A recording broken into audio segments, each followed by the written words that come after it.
Hi, everybody. Welcome back to another week of the Better Events podcast. In today's episode, we are talking all about growing your business.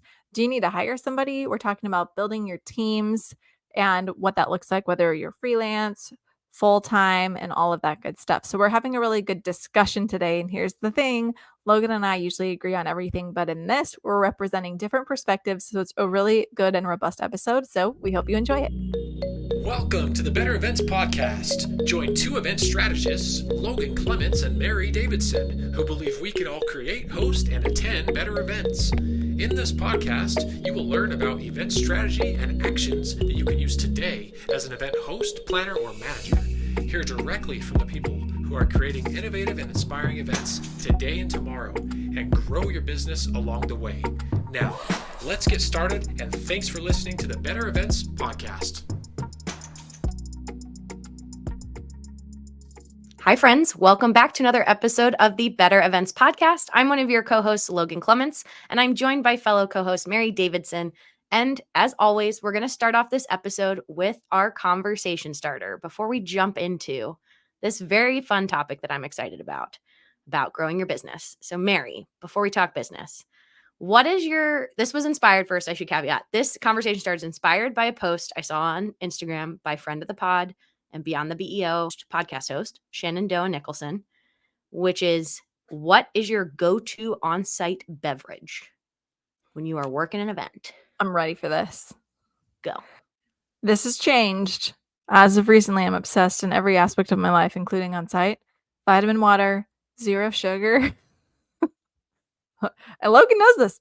I love all the flavors except there's like a coconut lime one. Not a fan of that one. Any other flavor is where it's at. I'm obsessed with these. I never thought I'd be a zero sugar person, and here we are. And I love the flavors. They're very refreshing. I'm a water person, so there you go. This is my water, except it's a little less basic because there's flavor in it. So that's mine. Logan, what's yours? I mean, I should have known that one. I should have guessed. I feel like a pro tip here is, if you're ever working with people, we did it because we stayed in a house. And so I had a grocery list from Mary, another planner we had working with us. But I'm like, you should always do that. Just find out your team's like favorite beverages because it's a little fun. It's an easy thing to pick do. me up. Mine, my go-to on-site beverage, I feel like I always need coffee, black coffee. And that's a requirement to start the day. And then if it's a longer day, I have switched over to tea. When I was in Chile, I got really into chamomile tea because I found like it was, to your point, Mary, of like, it's water, but something extra in it. And so that was one that I will often have, I feel like, some tea with me on site because you can usually find some hot water. But yeah, coffee to start the day. I feel like I've experienced too many times where if I have like 5 cups of coffee, it makes me jittery in all the wrong ways. So coffee to kick it off. And then I usually switch over to tea or at least water. I love it. You're making me thirsty. I need something. A little pick me up over here. Next time. Oh, Logan's got hers. Okay. Fine. Next time. I hydrate on these calls, Mary. I don't know what you're talking about. Water. Boring. Yeah. All right. So we are going to talk about why we chose this topic. And so there's many different ways that you can structure your business. And today we're talking about growing your business. Like, do you need to hire? What does that look like? What do your teams look like? And so you could be, your own freelancer. You could be off on your own. You could build a team in different ways to eventually having like a larger company or agency. Logan and I each have our own businesses and we do things a little differently. We've chosen one of these paths that we've mentioned and wanted to discuss and compare our two approaches as business owners. So it'll be a fun conversation today. Logan, are you ready to talk about teams and all of that? I love this. I love any of our stuff that this is like, it's events related, but also very much more on the business side of things. Or if you're a freelancer in events, this is going to be really topical for you.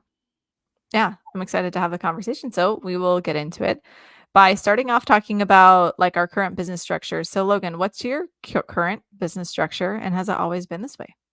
So I am a single member LLC. And I am then the only person who works for Logan Strategy Group, my company. That doesn't mean that I don't hire contractors and work with them on an event by event basis, but at the core of what I do, I am Logan Strategy Group and I am a one-woman show. And that has been, since I started my business, I've always been this way. I don't know if you'd asked 8 years ago or 7.5 years ago now that I've been in business, I don't think I would have said, yes, that's probably what I'm doing for the, 8 years into being on my own. I would continue to still be on my own and be a single member LLC. But it is something that I'm really passionate about. And I know we're going to get into some of, the reasons and the pros and cons from each approach. But yeah, I'm solo. It's just me. I'm the only full-time person. Mary, how about you? What's your current business structure and has it always been this way? I'm also a single member LLC, but I do have 2 employees, and so I have 2 full-time employees.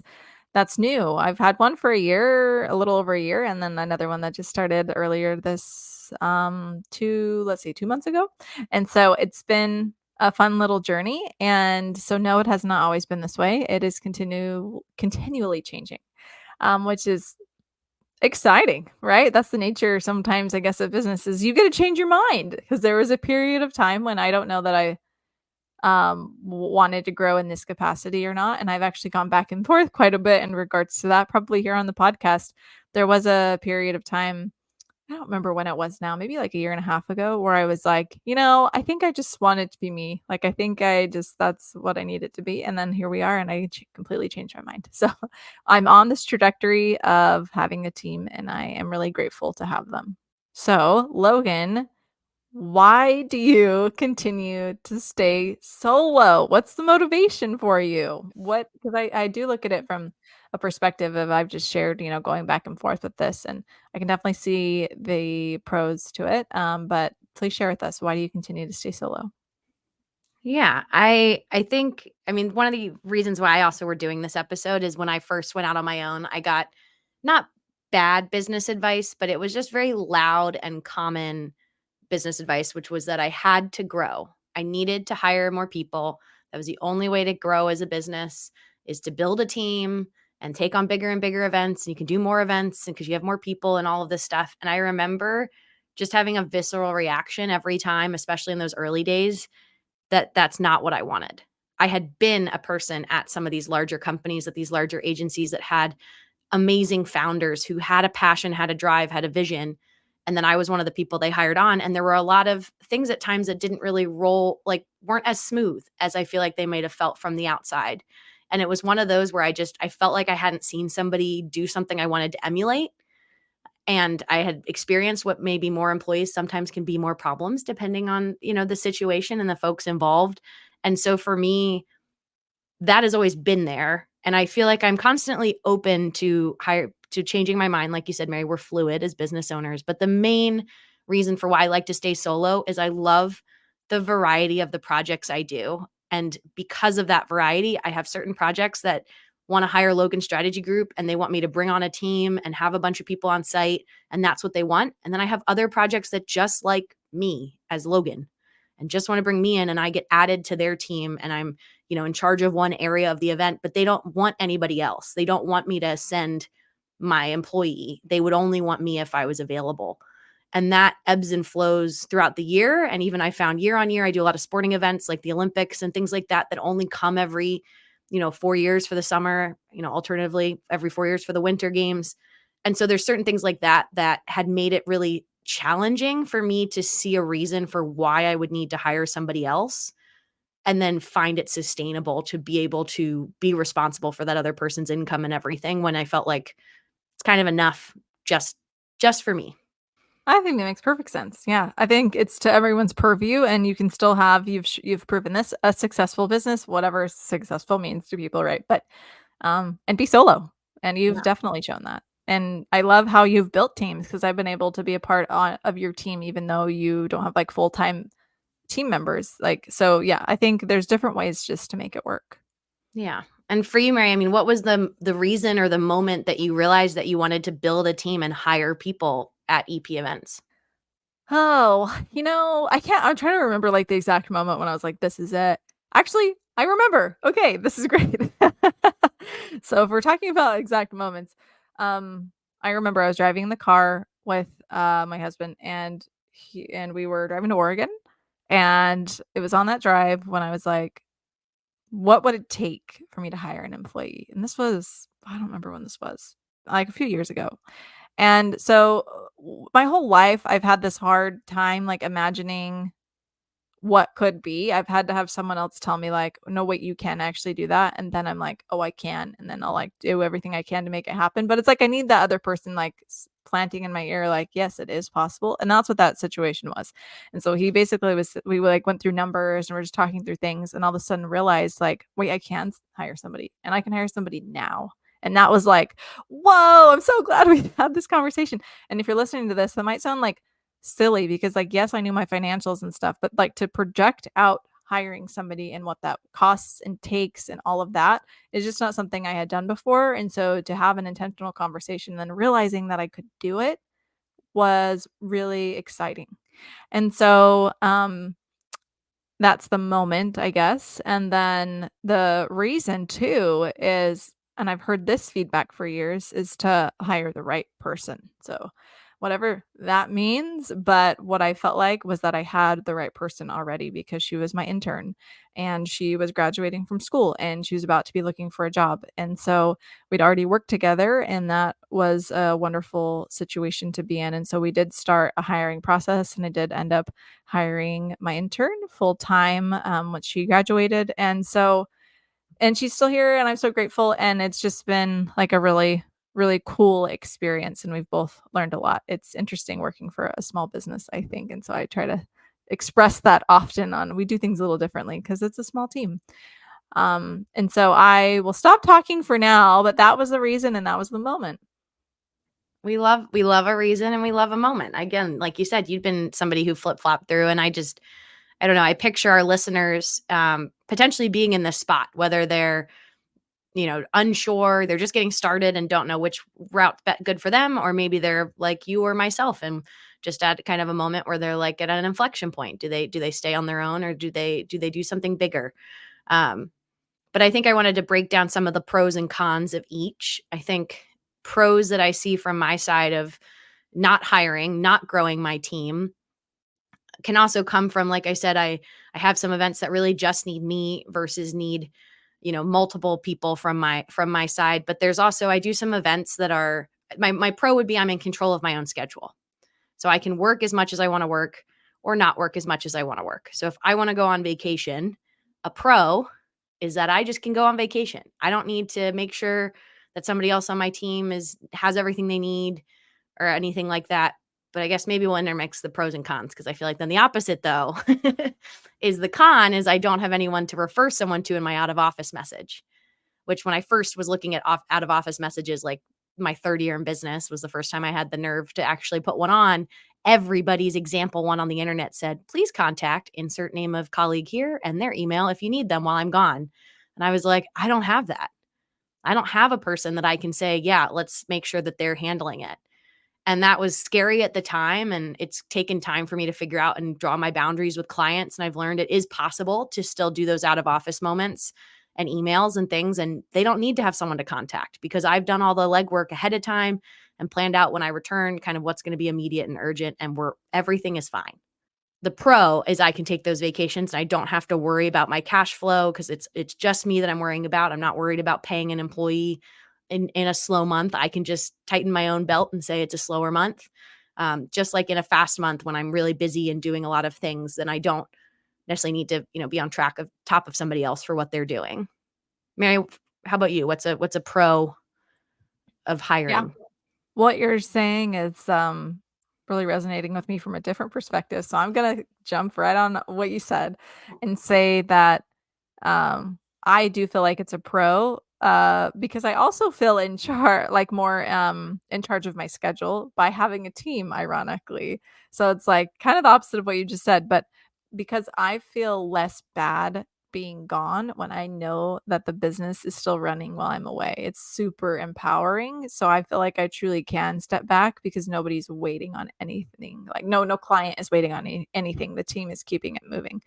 And so that's just a different I think that's just a different business structure. I don't think there's like one right way to do it. It all just comes down to setting expectations with clients, like you were kind of saying. And so I don't think it matters.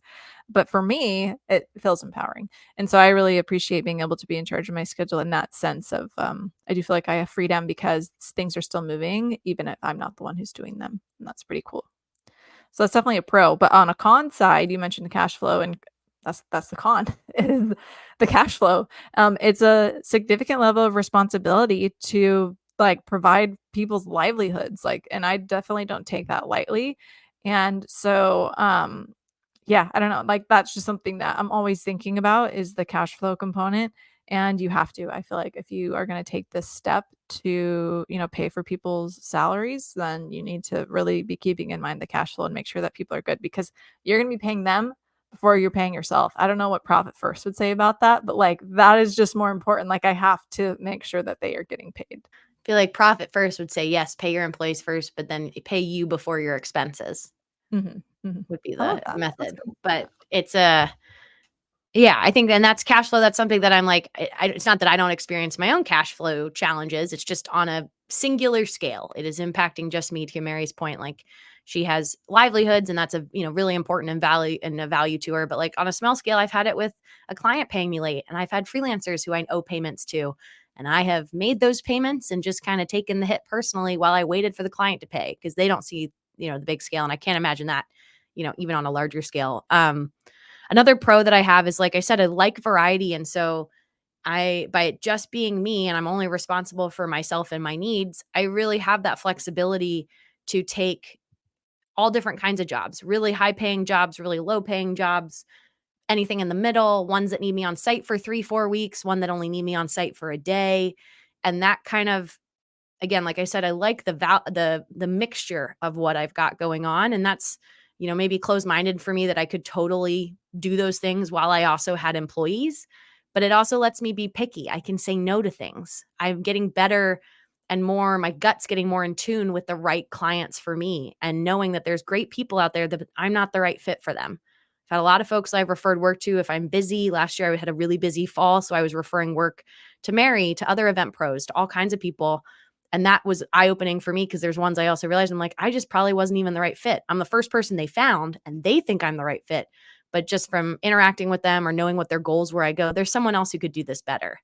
And so that's been nice to get to pick and choose, and then side benefit, getting to, refer them to other good people who I think fit better from a style or a goals perspective.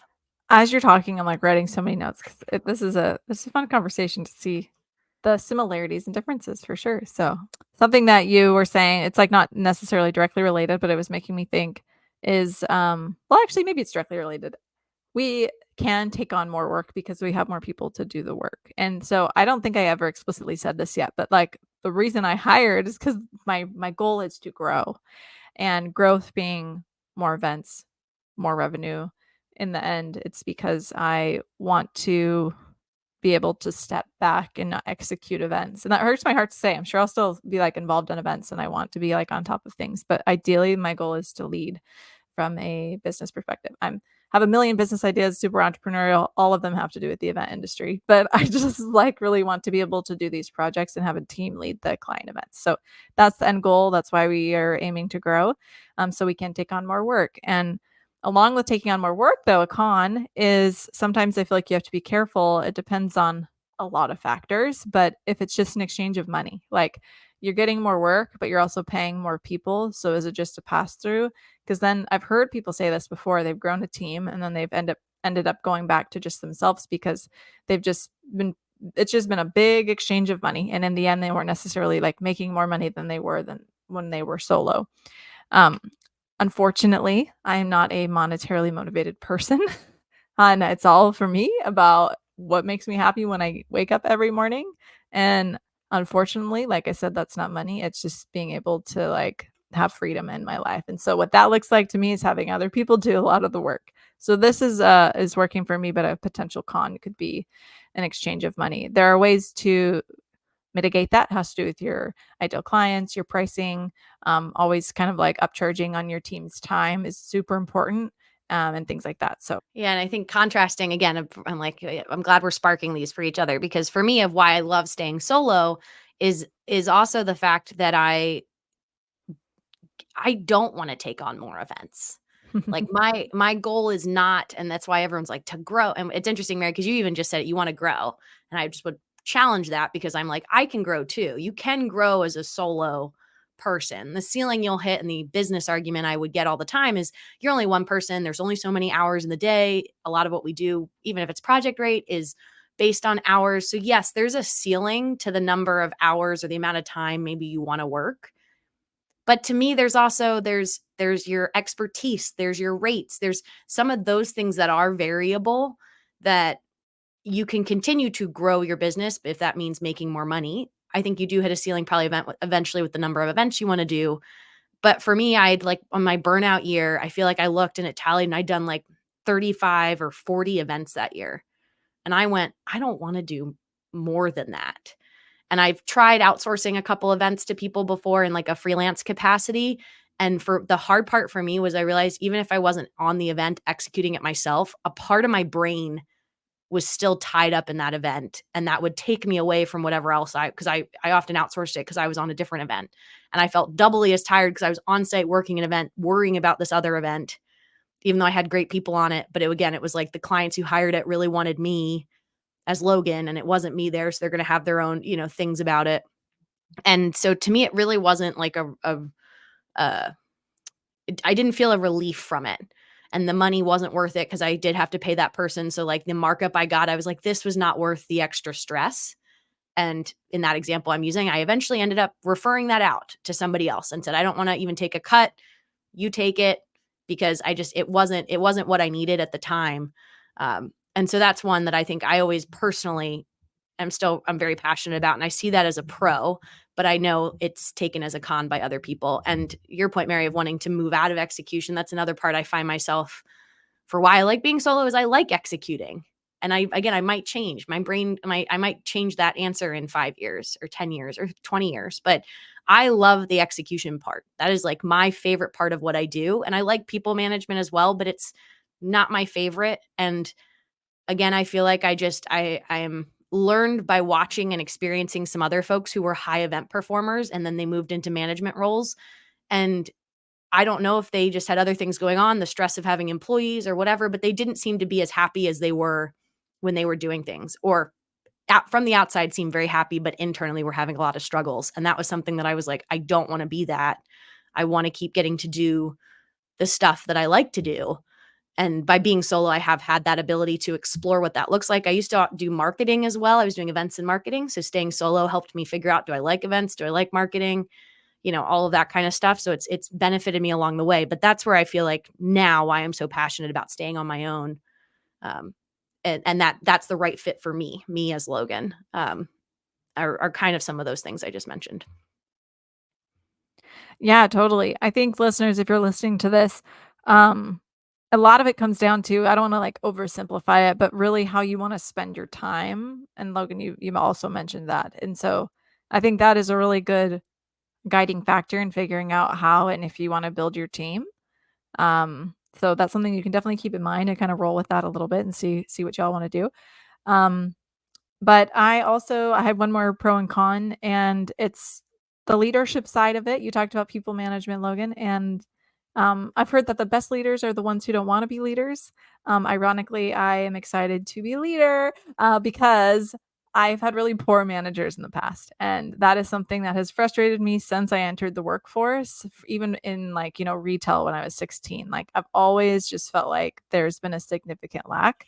And so I'm not saying that I am going to be or am an amazing one, but I'm excited to go in with the mindset of remember what you experienced and try to be better than that. And like that is something that I'm excited for. But from the con perspective is that you have to be a leader. Like pros and cons there, like for sure.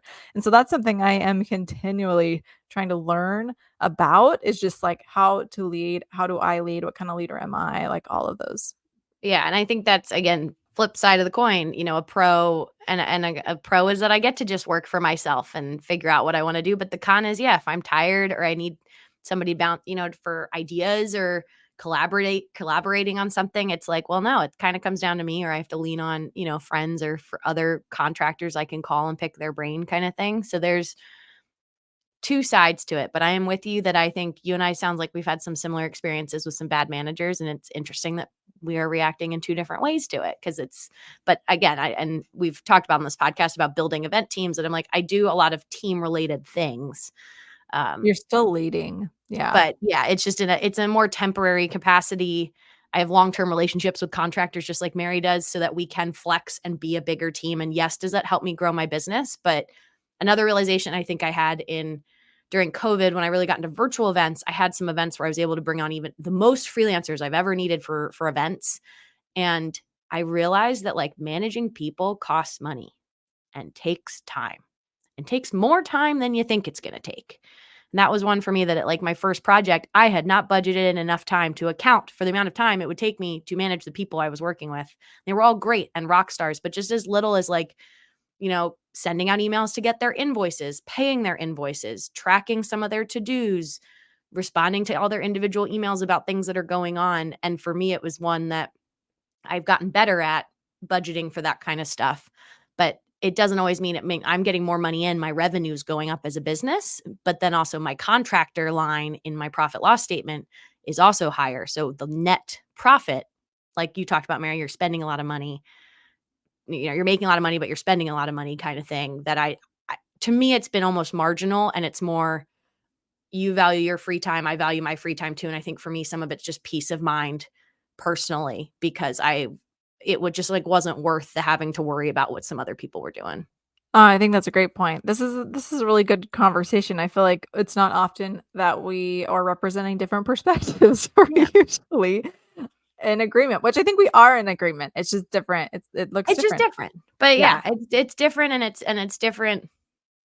Yeah, I think it's just one of those where there's you've been in where I was. I have not made the jump to where you are, so it's just very for me. I'm always fascinated as you continue to make your decisions because I'm also not someone who believes the way I'm doing it is the way for everybody. Just like There's I don't so think many everyone ways. should work for Yeah. themselves. Yeah. But it's one of those things that I'm very happy that I didn't listen to a lot of the outside pressure I got right when I first started my business and just Mhm. believed these other folks, again, tend to be some older men telling me this is the only way you do it. And I've just been really happy to find other people out there that are doing it the way I'm doing it because it is very like I'm very happy and very fulfilled with the way I'm doing it. Yeah. At any time I could change and evolve to what you're doing, but for where I am in my life right now, I'm very happy with it. Yeah.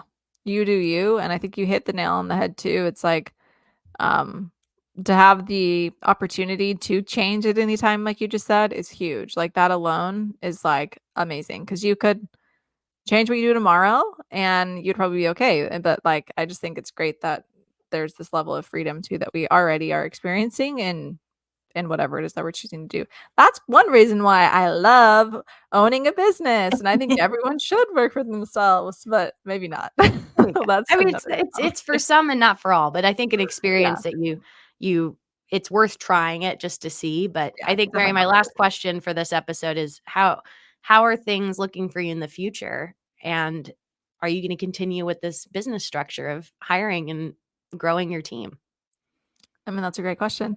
Long-term goals, yes, growth is the goal. I don't imagine myself ever having more than 4 to 5 team members. I don't think it's, like, that level of growth. It's like a small business all the way. Um, but yeah, I definitely imagine, that. And, something else that I will say is that, like, right now, where I am at is just I'm, like, really living in the present, and I know that we need to have goals for the future, and I definitely have some, so that is to continue to grow a team, but I feel like the most free that I have ever, like, felt in a really, really long time right now. So I'm grateful to be able to say that. It is because I have team members, and it is because I can trust them. Mhm. If you're gonna hold on to that and have a hard time trusting, this is gonna be a really complicated situation for you.